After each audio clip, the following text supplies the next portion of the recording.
table level lock. So, simple lang yun. Nilalock niya yung buong table. Pero, nababawasan yung concurrency ng database. Madali siyang implement. Pero sabi ni Byte on the go, nababawasan daw yung concurrency. So, ibig sabihin ng concurrency, yung multiple access and multiple view sa isang database. So, yun. Pero, if you talk about protection, mapapakinabangan din naman. So, bukas i-expound natin yung mga to. Kasi, siguro pag-aaralan natin yung select statement with, yung SQL statement with. Yung reserved word na with, yun ang pag-aaralan natin.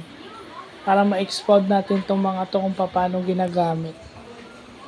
So, maganda't na pag-aaralan natin to ngayong araw na to. So, yun lang po.